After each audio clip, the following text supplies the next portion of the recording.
I must say that Seenat at the outset gave quite a detailed description of Wisdom Foundation. In short terms, you could have just said that Wisdom Foundation stands for whatever is anathema today. You know, so that is the situation we are in at present. Uh, I must say that we have been often constantly being informed by the authorities today that we are living in the new India under the present political dispensation.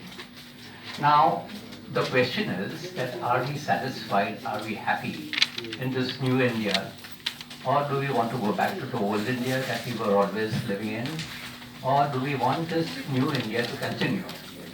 And the situation before us is very precarious and extremely bleak because we today do not have actually a government, but we have an election-winning machinery.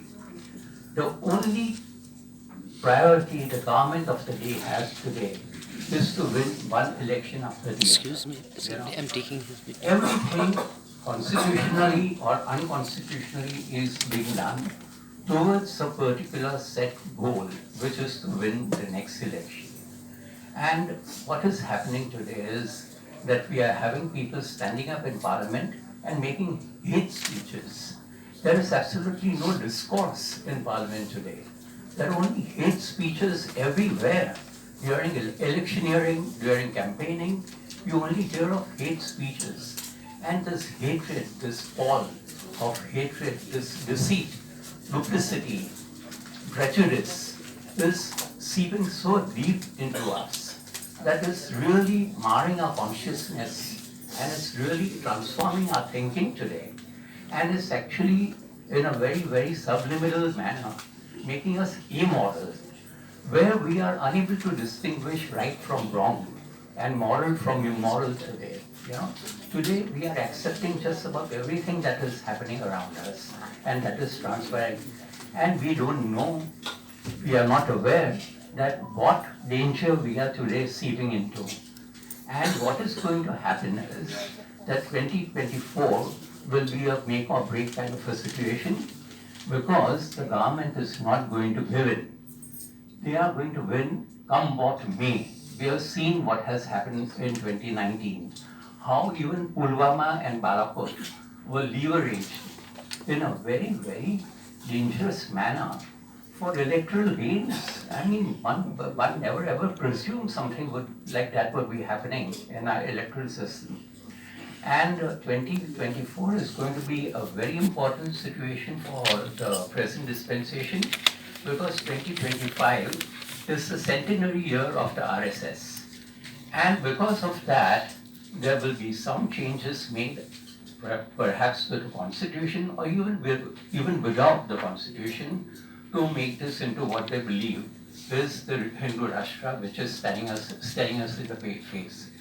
I doubt whether situation will even normalize after a Hindu Rashtra is created and established. Because then what will be the Hindu Rashtra? It will be again a fractious society. It will not be Hindus. It will be Dalits. It will be tribes. It will be Vokaligas. Everything, you know, things will be fragmenting all the time. So why does this happen? Why does this happen all towards the Indian society? It is happening because we have the wrong people in parliament. I'm sorry, Kumar and the others. we must be recognizing the fact that we should have absolutely the right people in parliament today because what? There have been reports that we have so many criminals. 1/3 or 2/3 of parliamentarians have extremely solid criminal records, including rape, murder, attempted murder and stuff like that. But I think there should also be a study of the educational levels of the parliamentarians. That is where we are lacking. Today, I suppose, I might be wrong, but I'm quite sure I'm quite right, that we are having the most criminal, but at the same time the most uneducated parliament in history in India.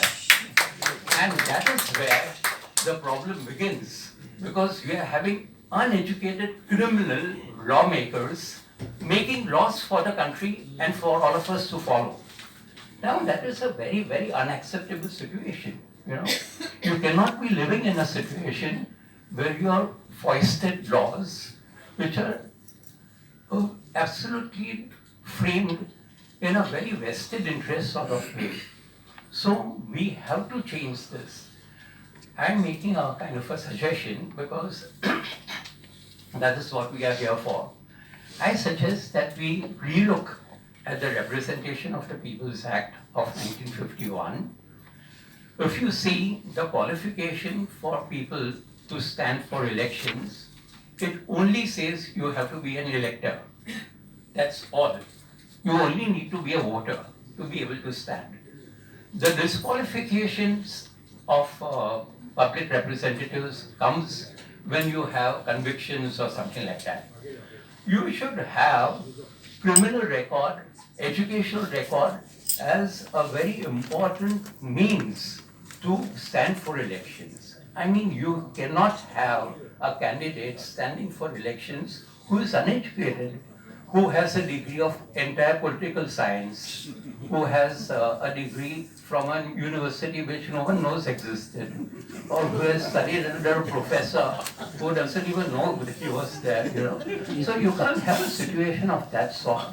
And it's very important that we need to look at this very threadbare and start at the very outset of the problem to ensure that we get the